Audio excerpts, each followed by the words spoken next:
I'm not going to lie to you, there are a couple of subjects that are really important to me and that I really think need talked about quite a bit. I try very hard on my videos to not let those subjects monopolize my time, but I wanted to take a little bit of time to discuss one of them today. And it is something that you've heard about, but maybe people don't really think about properly or have an understanding of, and it is a living wage. Hello and welcome to the Daily Summation from Kurt's Religion and Politics. I'm your host. I'm Kurt. Today is Thursday, the 25th of February of 2021. Welcome all of those who are coming to visit on Rumble, on the podcast, and on YouTube. And as I say, the subject for today's discussion is a living wage. That's what we're going to be talking about today. And I wanted to sort of start out by doing something that I think a lot of people are not all that interested in doing. I'll put it like that. And it is starting to consider the idea of a minimum by comparison to a living wage. What is the difference, if there's any at all? And there are people out there who believe that people who make minimum wage ought to make a living wage. Right? They ought to be able to live off of what they make in minimum wage. This is one of the presuppositions that exists. And what I'll say about that is, if that's true, really there's no difference between you asking for a living wage and you asking for an increase in the minimum wage, except potentially how much the increase is going to be. Okay? So the thing of it is, if you say, I want a living wage, or I believe in a living wage, and you say that's the same thing as a minimum wage, then basically what you're saying is we're going to increase the minimum wage, and any argument about the minimum wage being increased or the minimum wage itself is subject to consideration and discussion when we talk about a living wage. Now, you can go another route with this. And you pretty much have to if you don't want to have the same sort of things come out of it as a discussion on the minimum wage. You can talk about instead having a wage that is a living wage. So here's the thing. If you assume that there is a minimum wage and a living wage that is a separate thing from a minimum wage, you have to have a different scope in terms of number of people who will get it for a living wage and a minimum wage. There have to be a different number of people that get it. Otherwise, it's just a minimum wage again, and that's that, right? Okay, so the thing is, when you start looking at this, you start to ask yourself questions. And one of the questions is, so how do you determine who should be getting a living wage? And while we're at it, who is the one to make the decision about that? Who decides who should be getting a living wage? Well, we can make the argument that the same people who make the decision about minimum wage make the argument or make the decision about living wage as well, right?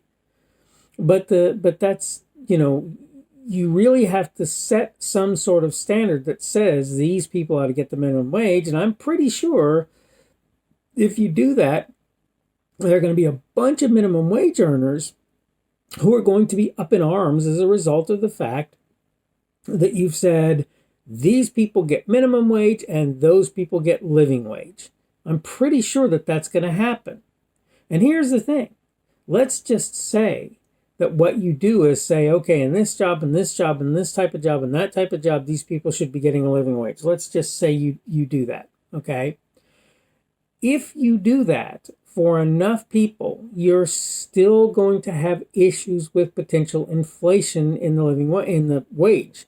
And by the way, if you make a living wage, basically because you've got a bunch of people who are probably minimum wage before who are now going to be working at a living wage, you're going to have a bunch of people who are above them yet again who are going to say, no, those people don't have the skills that I've garnered over the course of time.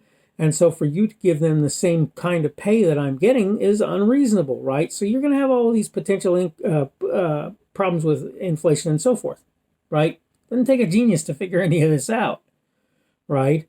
Besides the fact that you're going to have, as I say, minimum wage workers up in arms because they're going to be, why am I not minimum wage? Or, living wage, right? So if you distinguish between a minimum wage and a living wage, then you're going to have a bunch of upset minimum wage workers who are going to be asking why they as well do not get to be under a living wage. If you're unable to make the distinction, well, duh, sorry to use the colloquialism, but you're no better off than you would have been if you just raised the minimum wage, right? So the thing about this is, if you talk about a living wage and you're talking about it with regard to raising the wage for everybody, okay, which is not how that works, by the way. Raising the minimum wage raises the amount that people at the bottom of the ladder make. And then there's a set of transactions, you could call them, that occur afterwards where people who were making more than minimum wage don't want to be minimum wage earners, and they either move on to someone who will pay them more than minimum wage, or the people who they work for pay them more than minimum wage in order to show their pleasure, their happiness with the work and the skills that those people have gained. But the point is then that minimum wage being a living wage for multiple ideas is a bad idea. I mentioned this before, and I'm going to do it again today. I mentioned it on the minimum wage thing. I know a kid who worked at a feed store, and he worked there for pocket money. He was employed there for as far as they're concerned. But he wasn't trying to live off of what he was making. All he was trying to do was earn a little money so he could buy certain of the things that he wanted to buy. That's it. Game system, whatever. Fun, better cell phone, whatever, right? Better computer. I don't know what all he had in mind. But the point is, he wasn't working in order to survive. He was working in order to get money to do things that he wanted to do, for which he had no expectation except I work hard and they give me money. And this, to me, is what the minimum wage is for. And you're going to see in lots of instances, by the way, that's the kind of people who get paid the minimum wage. If you look at how many people, I forget what they say, 15% or 10% or something of all wage earners in the United States get minimum wage and everybody else gets more. Yeah, it's true. It might be a comparatively small amount more. That is quite true. That is true. That having been said, though, the point is when you up the minimum wage, you do the same thing over and over again. And I've said this before. If you're not controlling prices, controlling wages really makes little difference, because what happens is you up the wages and the prices go up in order to pay for the increase in wages. I'm not sitting here and saying to you that there's some people who are not making some pretty tidy sums by what they're doing. Yeah, that's true. It's absolutely true. On the other hand, there are a lot of small business people out there who are doing their very best to build themselves into a bigger and bigger business. And in the process, those people are doing everything that they can to cut costs. And one of the ways, sadly, that they can cut costs is by paying their employees minimum wage or a little bit higher. So there's a consideration there. And I've heard people say, well, we don't want people doing that. And my answer to that is, then they're not going to be able to compete with the big guys out there. If I own a convenience store, okay, or a small burger stand, and it's not part of a franchise, and I'm trying to make a go of it, but I'm working 16 hours a day, and I really want somebody to take on part of that time sitting behind a register so that I can spend more time doing things that I need to do. And I hire somebody on. I'm only making so much out of my little convenience store, my little burger stand. Okay? So when it comes right down to it, if you make it so that I have to pay somebody a minimum wage, that's a problem already. If you increase the minimum wage, it's a bigger problem. And if you make it so that I have to pay them a living wage, it's even worse if the living wage is not the same thing as a minimum wage, right? This is pretty much how this works. You can like this, you can not, but it's pretty much how it works. I'm not trying to say that there are not companies out there taking advantage of minimum wage laws, though I will say that even companies like Walmart, it appears, and others are paying more than minimum wage on their people who are making the least money in their company.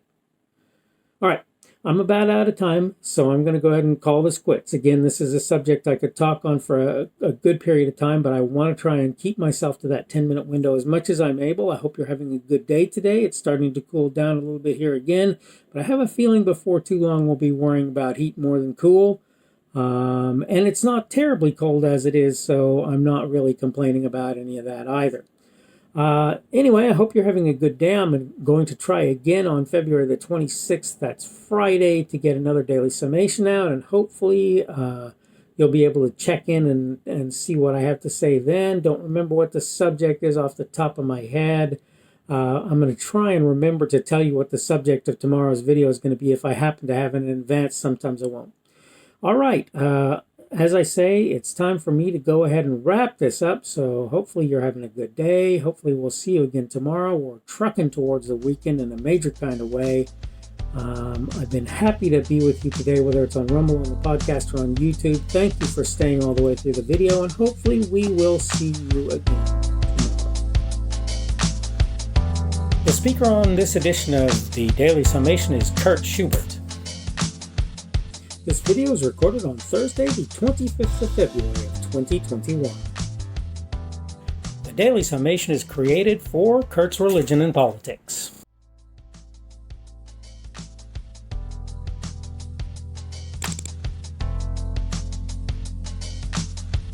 Thanks for watching this edition of the Daily Summation from Kurt's Religion and Politics. I hope you found it entertaining or instructional, or maybe both. If you want to see more from me, you can go to blogs.kpschubert.com. That's blogs.kpschubert.com. I am on Twitter, Parler, and Minds.com. My handle on each of those is @kpschubert. That's @kpschubert. I have a Rumble and a YouTube channel. They are the Kurt's Religion and Politics channels on Rumble and YouTube. I have a Facebook page. The Facebook page is Kurt's Religion and Politics as well. I am on Patreon. If you want to support me, that's one of the better places you can do that, and you will find me at Kurt's Religion and Politics on Patreon. I have a podcast. The podcast is podcasts with an S .kpschubert.com. That's podcasts.kpschubert.com. I think you should be able to find me with relative ease on Apple Podcasts, Google Podcasts, and Spotify as well. The best way I find to do that is to look for Kurt's Religion and Politics. You can try to use the Daily Summation. I find that it doesn't work as well as a general rule, but you can always try that. I'm glad to have you aboard today, and hopefully we will see you again tomorrow.